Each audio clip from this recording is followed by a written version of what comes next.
Un des commentaires importants sur la Gada, c'est de parler des 10 plaies d'Égypte. Et en fait, Rabbeinu Bachye, dans son commentaire sur le Chumash, donc vous voyez, hein, c'est au chapitre 12 et verset 29, je vous en ai fait un petit document, il nous dit un petit commentaire très important qui ouvrira aujourd'hui notre étude.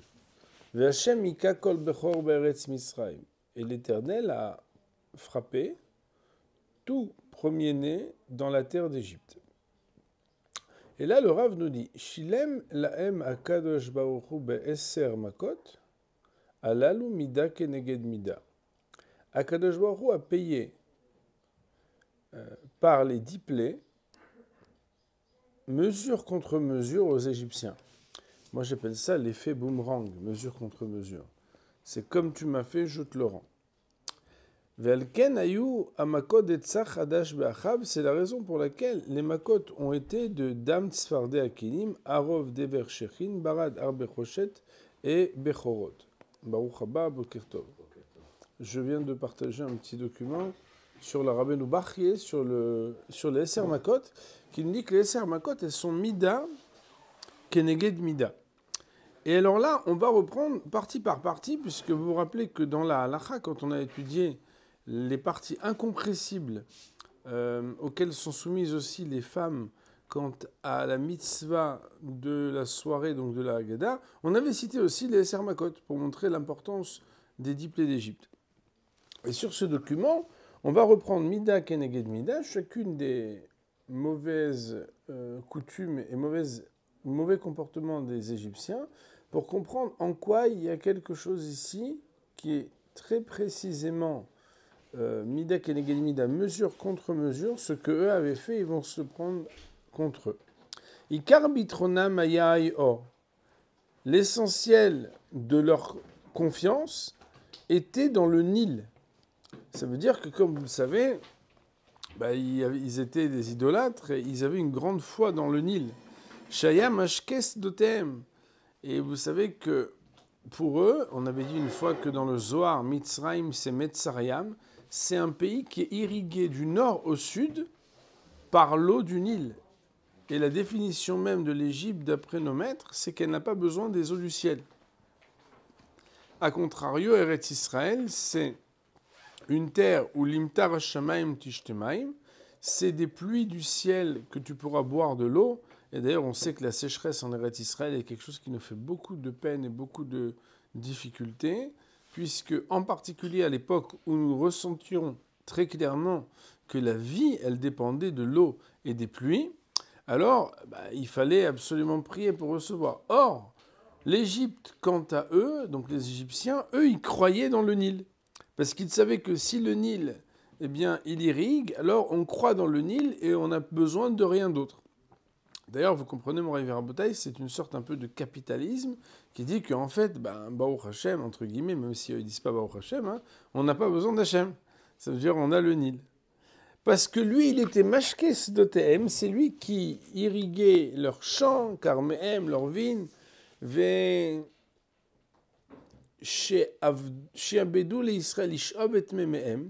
ils ont aussi utilisé le peuple d'Israël pour aller travailler et puiser l'eau de ce Nil. Les fichar, c'est pourquoi, première plaie d'Égypte, Ayou meme à or les dames. Les eaux du Yehor, du Nil, le mot Yehor veut dire le Nil, se sont transformées en sang.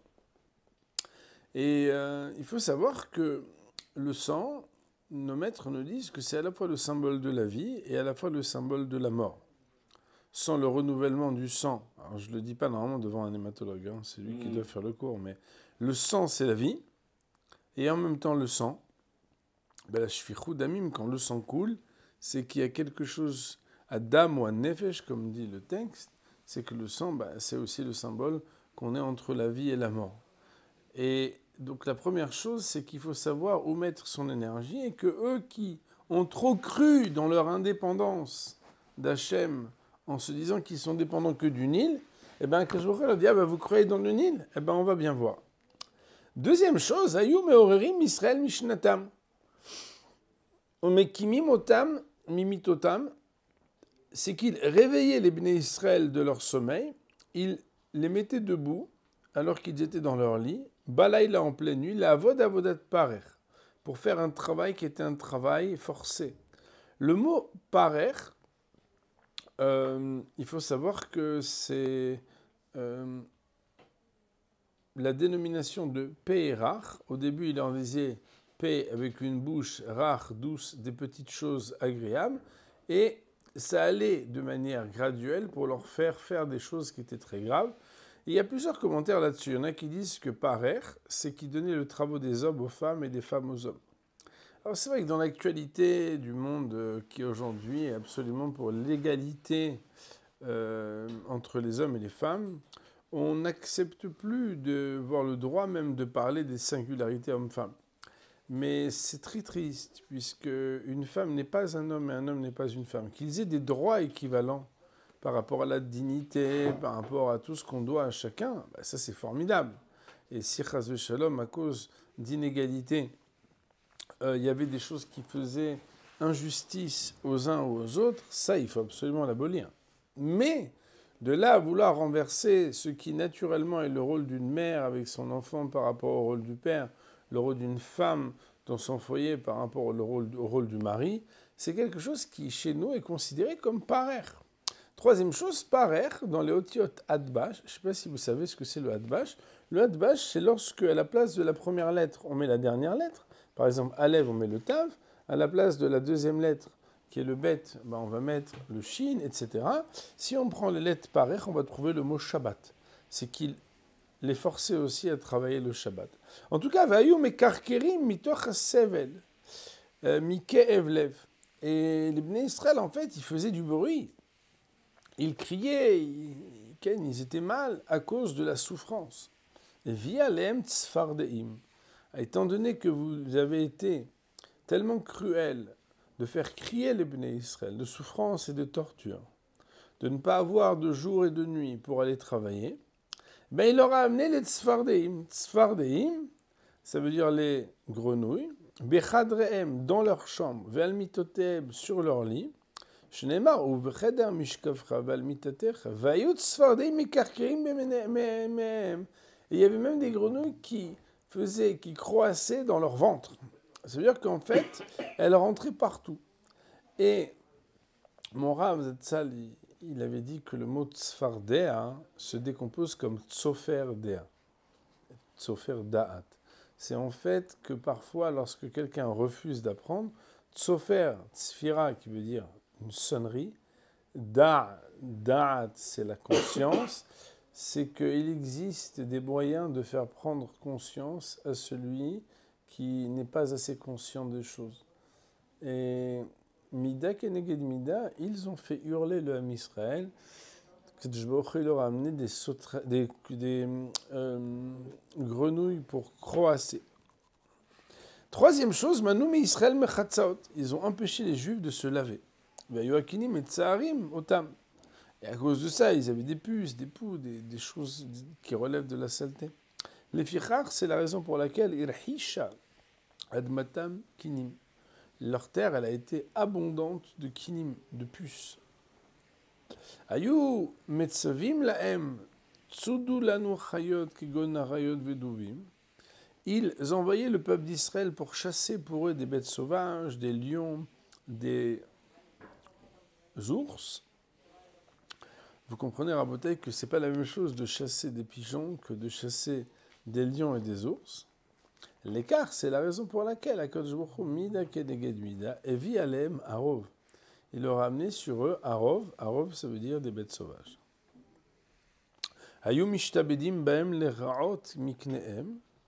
Il les asservissait en leur demandant d'aller faire paître leur bétail. L'écart, shalach baem dever. C'est la raison pour laquelle il a envoyé, comment on appelle dever ?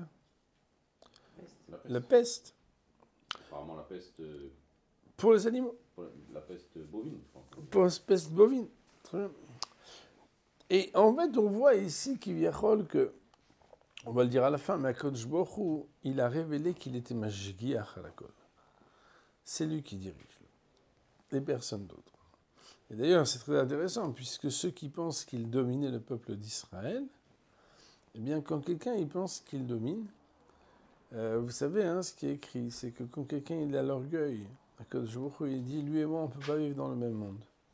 Alors, la pire des choses, c'est quand il abandonne cette personne.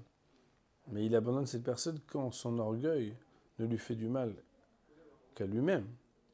Mais si par contre, l'orgueil de la personne fait du mal au Ham Israël, qui est l'enfant d'Hachem, alors là, hein, les choses se retournent à dire « Ah, c'est toi qui domines !»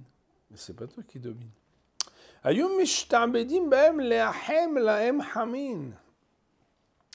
Il prenait les Bnei Israël en esclavage pour leur préparer de l'eau chaude et il leur amenait là-bas des pustules.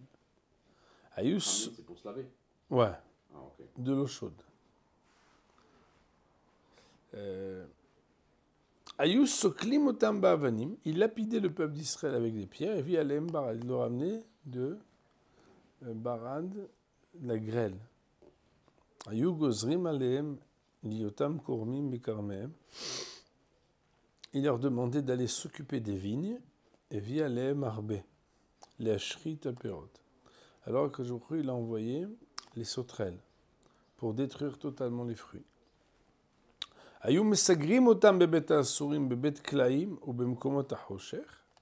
Écoutez bien, c'est un sujet qui est d'actualité. Il les enfermait dans des prisons, dans des enclos et dans des endroits obscurs. Et vialem hosher. Il a amené sur eux l'obscurité qui, dans ces trois stades, comme vous le savez, rendait au fur et à mesure immobiles les personnes qui étaient victimes de l'obscurité.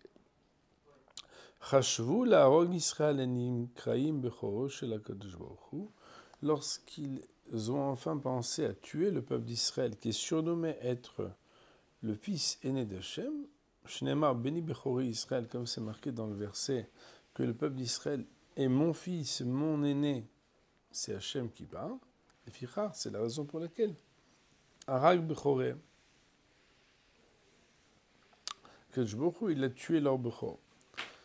Ada Dirtiv, c'est ça qui est écrit dans le Pasuk, Hachem Ika Kol Bechor, qu'Akadosh Baruch Hu, il a tué Kol Bechor. Alors, juste comprendre en fait l'idée principale de ce qu'on appelle Mida Keneged Mida. Je pense que c'est important, surtout qu'on en a vu un tout petit détail, même s'il y a des petites parties peut-être dont on n'a pas donné le lien absolu, c'est qu'en réalité, Moray Varabotai, l'homme il pense que quand il fait du mal à l'autre, il le fait à l'autre. Et la Mida Keneged Mida nous montre que c'est pas comme ça.